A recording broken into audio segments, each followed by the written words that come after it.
दोस्तों नमस्कार, स्वागत है। आज मैं आपको सुनाऊंगा मुंशी प्रेमचंद की बहुत ही सुंदर कहानी 100। आशा करता हूँ पसंद आएगी।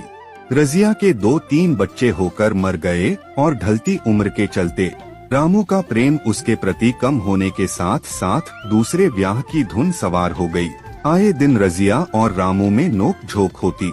तब रामू एक न एक बहाना खोज कर रजिया को मारता पीटता और एक दिन वह दासी नाम की नई पत्नी ले ही आया, जिसका चंपई रंग, बड़ी बड़ी आँखें और जवान तो थी ही पीली कुशांगी। रजिया भला इस नव यौवना के सामने कहाँ जंचती। फिर भी वह जाते हुए स्वामित्व को जितने दिन हो सके अपने अधिकार में रखना चाहती थी। गिरते हुए छप्पर को थूनियों से संभालने की चेष्टा कर रही थी। इस घर को उसने मर मर कर बनाया है, उसे सहजता से तो नहीं छोड़ सकती। वह इतनी नासमझ भी नहीं थी कि घर छोड़कर चली जाए और दासी राज करे। एक दिन रजिया ने रामू से कहा, मेरे पास साड़ी नहीं है, एक ला दो। रामू उसके एक दिन पहले दासी के लिए अच्छी सी चुंदरी ले आया था। रजिया की मांग सुनकर बोला, मेरे पास अभी रुपया नहीं है। रजिया को साड़ी की उतनी चाह न थी जितनी रामू और दसिया के आनंद में विघ्न डालने की थी। वह बोली, रुपए नहीं थे तो कल अपनी चहेती के लिए चुंदरी क्यों लाए। चुंदरी के बदले उसी दाम में 2 साड़ियाँ ले आते तो एक मेरे काम न आ जाती। रामू ने स्वेच्छा भाव से कहा, मेरी इच्छा, जो चाहूँगा वो करूँगा, तू बोलने वाली कौन है। अभी उसके खाने खेलने के दिन है। तू चाहती है उसे अभी से नोन तेल की चिंता में डाल दूं। यह मुझसे न होगा। तुझे ओढ़ने पहनने की साध है तो काम कर। भगवान ने क्या हाथ पैर नहीं दिए। पहले तो घड़ी रात उठकर काम धंधे में लग जाती थी, अब उसकी डाह में पहर दिन तक पड़ी रहती है। तो रुपए क्या आसमान से गिरेंगे। मैं तेरे लिए अपनी जान थोड़े ही दे दूंगा। रजिया ने कहा, तो क्या मैं उसकी लौंडी हूँ कि वह रानी की तरह पड़ी रहे और मैं घर का सारा काम करती रहूं। इतने दिनों छाती फाड़कर काम किया, उसी का यह फल मिला है। तो अब मेरी बला काम करने जाए। मैं जैसे रखूंगा वैसे ही तुझे रहना पड़ेगा। मेरी इच्छा होगी रहूंगी, नहीं तो अलग हो जाऊंगी। जो तेरी इच्छा होकर मेरा गला छोड़। अच्छी बात है, आज से तेरा गला छोड़ती हूँ। समझ लूंगी विधवा हो गई। रामू इतना तो समझता था कि यह गृहस्थी रजिया की जोड़ी हुई है, चाहे उसके रूप में उसके लोचन विलास के लिए आकर्षण न हो। संभव था कुछ देर के बाद वह जाकर रजिया को मना लेता, पर दासी भी कूटनीति में कुशल थी। उसने गर्म लोहे पर चोटें जमाना शुरू की। बोली, आज देवी जी किस बात पर बिगड़ रही थी। रामू ने उदास मन से कहा, तेरी चुंदरी के पीछे रजिया महाभारत मचाए हुए है। अब कहती है अलग रहूंगी। मैंने कह दिया, तेरी जो इच्छा होकर। दसिया ने आंखें मटकाकर कहा, यह सब नखरे हैं कि आकर हाथ पांव जोड़े मनावन करें और कुछ नहीं। तुम चुपचाप बैठे रहो। 2-4 दिन में आप ही गर्मी उतर जाएगी। तुम कुछ बोलना नहीं, उसका मिजाज और आसमान पर चढ़ जाएगा। रामू ने गंभीर भाव से कहा, दासी तुम जानती हो वह कितनी घमंडिन है। वह मुंह से जो बात कहती है उसे करके छोड़ती है। रजिया को भी रामू से ऐसी कृतघ्नता की आशा न थी। वह अब पहले की सी सुंदर नहीं, इसलिए रामू को अब उससे प्रेम नहीं है। पुरुष चरित्र में यह कोई असाधारण बात न थी, लेकिन रामू उससे अलग रहेगा इसका उसे विश्वास न आता था। यह घर उसी ने पैसा पैसा जोड़कर बनवाया है। गृहस्थी भी उसी की जोड़ी हुई है। अनाज का लेन देन उसी ने शुरू किया। इस घर में आकर उसने कौन कौन से कष्ट नहीं झेले। इसीलिए तो कि पौरुख घट जाने पर एक टुकड़ा चैन से खाएगी और पड़ी रहेगी। और आज वह इतनी निर्दयता से दूध की मक्खी की तरह निकालकर फेंक दी गई। रामू ने इतना भी नहीं कहा, तू अलग नहीं रहेगी। मैं खुद मर जाऊंगा या तुझे मार दूंगा, पर तुझे अलग न होने दूंगा। तुझसे मेरा ब्याह हुआ है, हंसी ठट्ठा नहीं है। तो जब रामू को उसकी परवाह नहीं है तो वह रामू की क्यों परवाह करे। क्या सभी स्त्रियों के पुरुष बैठे होते हैं? सभी के माँ बाप बेटे पोते होते हैं।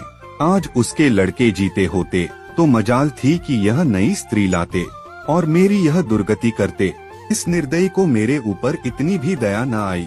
नारी हृदय की सारी परवशता इस अत्याचार से विद्रोह करने लगी। वही आग जो मोटी लकड़ी को स्पर्श भी नहीं कर सकती, फूस उसे जलाकर भस्म कर देती है।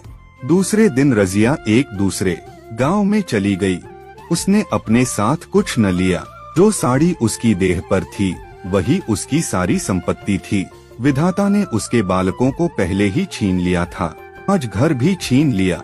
रामू उस समय दासी के साथ बैठा हुआ आमोद विनोद कर रहा था। रजिया को जाते देखकर शायद वह समझ न सका कि वह चली जा रही है।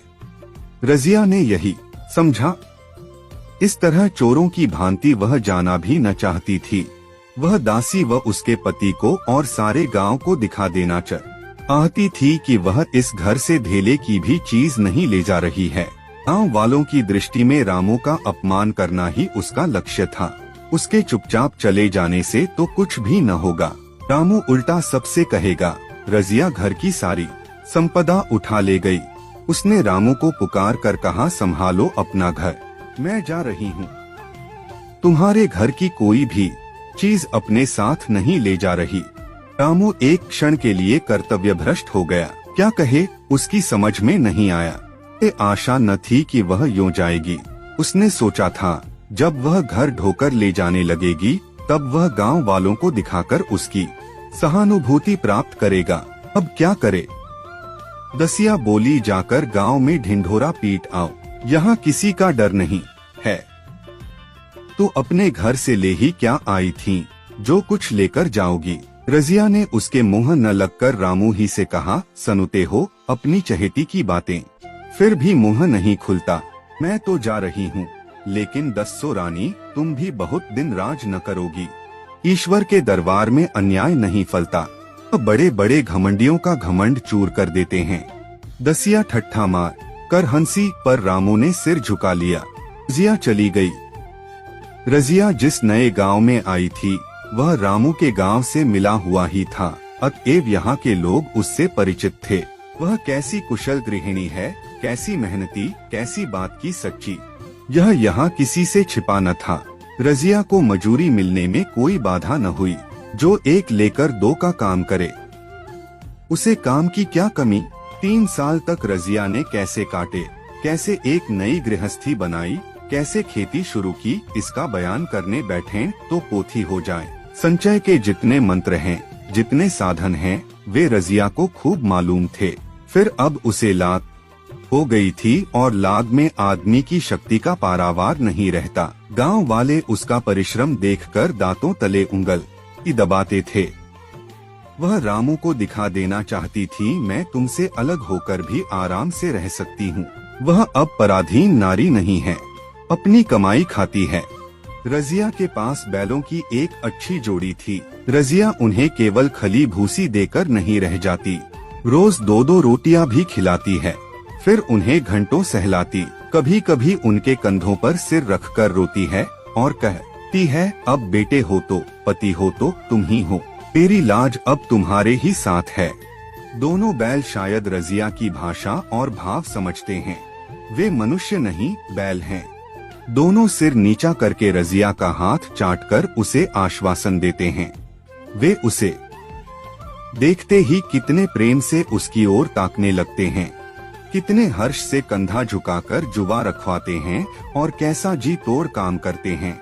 यह वे लोग समझ सकते हैं जिन्होंने बैलों की सेवा की है और उनके हृदय को अपनाया है। रजिया इस गांव की चौधाइन है। उसकी बुद्धि जो पहले नित्य आधार खोजती रहती थी और स्वच्छंद रूप से अपना विकास न कर सकती थी, अब छाया से निकलकर प्रौढ़ और उन्नत हो गई है। एक दिन रजिया घर लौटी तो एक आदमी ने कहा, तुमने नहीं सुना, चौधराइन रामू तो बहुत बीमार है, सुना 10 लंघन हो गए हैं। रजिया ने उदासीनता से कहा, जूड़ी है क्या? जूड़ी नहीं, कोई दूसरा रोग है। बाहर खाट पर पड़ा था। मैंने पूछा, कैसा जी है रामू? तो वह रोने लगा, बुरा हाल है, घर में एक पैसा भी नहीं कि दवा दारू कर सके। दसिया को एक लड़का हुआ है, वह तो पहले भी काम धंधा न कर रती थी और अब तो लड़कोरी है, कैसे काम करने जाए। हमारी मार रामू के सिर पर है, फिर गहने भी चाहिए, नई दुल्हनिया कैसे रहे। रजिया ने घर में जाते हुए कहा, जो जैसा करेगा आप भोगेगा। लेकिन अंदर उसका जी न लगा। वह एक क्षण में फिर बाहर आई। शायद उस आदमी से कुछ पूछना चाहती थी और इस अंदाज से पूछना चाहती थी मानो उसे कुछ भी परवाह नहीं है। पर वह आदमी जा चुका था। रजिया ने पूरब पश्चिम जा जाकर देखा, वह कहीं न मिला। तब रजिया द्वार के चौखट पर बैठ गई। उसे वे शब्द याद आए जो उसने 3 साल पहले रामू के घर से चलते समय कहे थे। उस वक्त जलन में उसने वह शाप दिया था। अब वह जलन न थी, समय ने उसे बहुत कुछ शांत कर दिया था। रामू और दासी की हीनावस्था अब ईर्ष्या के योग्य नहीं, दया के योग्य थी। उसने सोचा, रामू को 10 लंघन हो गए हैं तो अवश्य ही उसकी दशा अच्छी नहीं होगी। कुछ ऐसा मोटा ताजा तो पहले भी न था, 10 लंघन ने तो बिल्कुल ही घुला डाला होगा। फिर इधर खेती बाड़ी में भी टोटा ही रहा, खाने पीने को भी ठीक ठीक न मिला होगा। पड़ोसी की एक स्त्री ने आग लेने के बहाने आकर पूछा, सुना रामू बहुत बीमार है, जो जैसा करेगा वैसा पाएगा। तुम्हें इतनी बेदर्दी से निकाला था कि कोई अपने बैरी को भी न निकालेगा। रजिया ने टोका, नहीं दीदी ऐसी बात न थी, वे तो बेचारे कुछ बोले ही नहीं। मैं चली तो सिर झुका लिया। दसिया के कहने में आकर वह चाहे जो कुछ कर बैठे हों, यो मुझे कभी कुछ नहीं कहा, किसी की बुराई क्यों करूं। फिर कौन मर्द ऐसा है जो औरतों के बस में नहीं हो जाता। दसिया के कारण उनकी यह दशा हुई है। पड़ोसिन ने फिर आग नहीं मांगा, मुंह फेर कर चली गई। रजिया ने कलसा और रस्सी उठाई और कुएं पर पानी खींचने गई। बैलों को सानी पानी देने की बेला आ गई थी, पर उसकी आंखें उस रास्ते की ओर लगी हुई थीं, जो मलसी रामू के गांव को जाता था। कोई उसे बुलाने अवश्य आ रहा होगा। नहीं, बिना बुलाए वह कैसे जा सकती है। लोग कहेंगे आखिर दौड़ी आई न, मगर रामू तो अचेत पड़ा होगा। 10 लंघन थोड़े नहीं होते, उसकी देह में था ही क्या। फिर उसे कौन बुलाएगा। दसिया को क्या गरज पड़ी है, कोई दूसरा घर कर लेगी। जवान है, 100 गाहक मिल जाएंगे। अच्छा वह आ तो रहा है। हाँ आ रहा है। कुछ घबराया सा जान पड़ता है। कौन आदमी है, इसे तो भी मलसी में नहीं देखा, मगर उस वक्त से मलसी कभी गई भी तो नहीं। 2-4 नए आदमी आकर बसे ही होंगे। बटोही चुपचाप कुएं के पास से निकला। रजिया ने कलसा जगत पर रख दिया और उसके पास जाकर बोली, रामू महतो ने भेजा है तुम्हें? अच्छा तो चलो घर, मैं तुम्हारे साथ चलती हूँ। नहीं अभी मुझे कुछ देर है, बैलों को सानी पानी देना है, दिया बत्ती करनी है। तुम्हें रुपए दे दूं, जाकर दसिया को दे देना, कह देना कोई काम हो तो बुला भेजें। बटोही रामू को क्या जाने, किसी दूसरे गांव का रहने वाला था। पहले तो चकराया, फिर समझ गया। चुपके से रजिया के साथ चला गया और रुपए लेकर लंबा हुआ। चलते चलते रजिया ने पूछा, अब क्या हाल है उनका? बटोही ने अटकल से कहा, अब तो कुछ संभल रहे हैं। दसिया बहुत रोधो तो नहीं रही है। रोती तो नहीं थी, वह क्यों रोएगी? मालूम होगा पीछे। बटोही चला गया तो रजिया ने बैलों को सानी पानी किया, पर मन रामू की ही ओर लगा हुआ था। यह स्मृतियाँ छोटी छोटी तारिकाओं की भांति मन में उदित हो आई। एक बार जब वह बीमार पड़ी थी, वही बात याद आई। 10 साल हो गए। वह कैसे रात दिन उसके सिरहाने बैठा रहता था, खाना पीना तक भूल गया था। उसके मन में आया, क्यों न चलकर देख ही आवे, कोई क्या कहेगा। किसका मुंह है जो कुछ कहे। चोरी करने नहीं जा रही हूँ, उस आदमी के पास जा रही हूँ जिसके साथ 15-20 साल रही हूँ। दसिया नाक सिकोड़ेगी, मुझे उससे क्या मतलब। रजिया ने किवाड़ बंद किए, घर मजूर को सहेजा और रामू को देखने चल दी। कापती, झिझकती, क्षमा का दान लिए हुए। रामू को थोड़े ही दिनों में मालूम हो गया था कि उसके घर की आत्मा निकल गई और वह चाहे कितना जोर करे, कितना ही सिर खपाए, उसमें स्फूर्ति नहीं आने वाली। दासी सुंदर थी, शौकीन थी और फूहड़ थी। जब प्रेम का नशा उतरा तो ठाय ठाय शुरू हुई। खेती की उपज कम होने लगी और जो होती भी थी वह ऊटपटांग खर्च हो जाती थी। ऋण लेना पड़ता था। इसी चिंता और शोक में उसका स्वास्थ्य बिगड़ने लगा। शुरू में कुछ परवाह न की, परवाह करके ही क्या करता, घर में पैसे थे नहीं। अंतड़ियों की चिकित्सा ने बीमारी की जड़ और मजबूत कर दी और आज 10-12 दिन से उसका दाना पानी छूट गया था। मौत के इंतजार में खाट पर पड़ा कराह रहा था और अब वह दशा हो गई थी जब हम भविष्य से निश्चिंत होकर अतीत में विश्राम करते हैं। जैसे कोई गाड़ी के आगे का रास्ता बंद पाकर पीछे लौटे।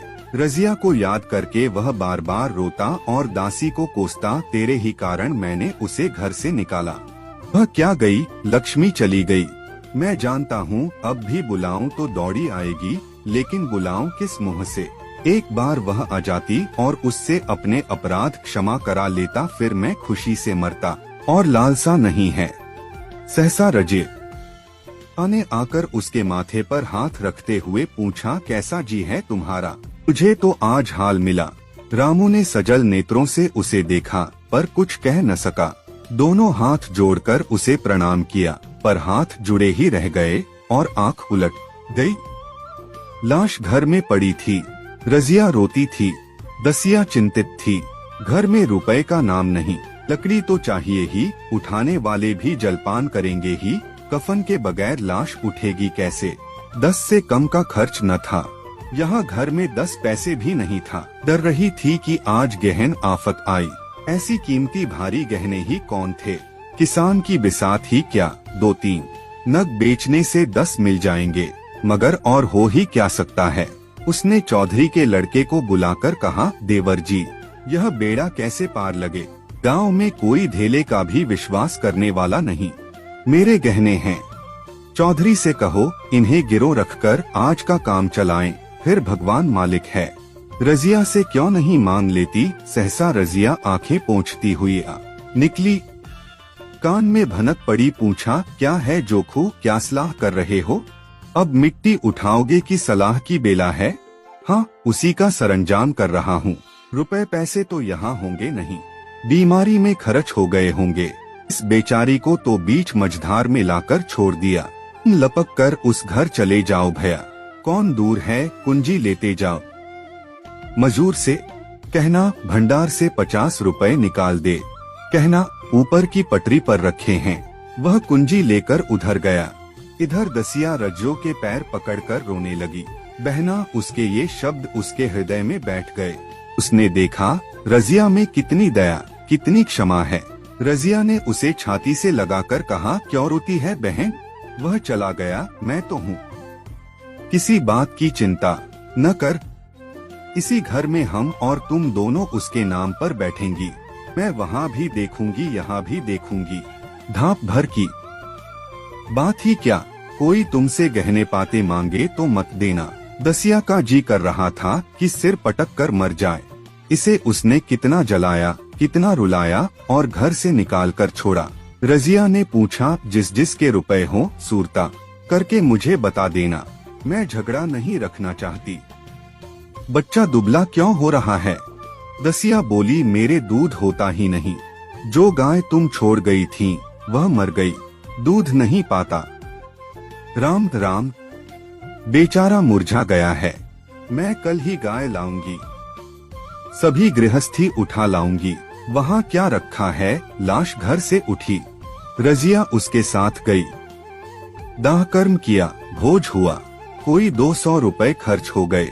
किसी से मांगना नहीं पड़ा। दसिया के जौहर भी इस त्याग की आंच में निकल आए। वक्त इलासिनी सेवा की मूर्ति बन गई। रामू को मरे 7 साल हुए हैं। रजिया घर संभाले हुए है। दसिया को वह सौत नहीं, बेटी समझती है। पहले उसे पहनाकर तब आप पहनती है, उसे खिलाकर आप खाती है। जोखू पढ़ने जाता है। उसकी सगाई की बातचीत पक्की हो गई। इस जाति में बचपन में ही ब्याह हो जाता है। दसिया ने कहा, बहन, गहने बनवा कर क्या करोगी? मेरे गहने तो धरे ही हैं। रजिया ने कहा, नहीं री, उसके लिए नए गहने बनवाऊंगी। अभी तो मेरा हाथ चलता है, जब थक जाऊं तो जो चाहे करना। तेरे अभी पहनने ओढ़ने के दिन हैं, तू अपने गहने रहने दे। नाइन ठकुर सोहाती करके बोली, आज जोखू के बाप होते तो कुछ और ही बात होती। रजिया ने कहा, वे नहीं हैं तो मैं तो हूँ। वे जितना करते मैं उसका दुगुना करूँगी। जब मैं मर जाऊं तब कहना जोखू का बाप नहीं है। ब्याह के दिन दसिया को रोते देखकर रजिया ने कहा, बहू तुम क्यों रोती हो? अभी तो मैं जीती हूँ, घर तुम्हारा है, जैसे चाहो रहो।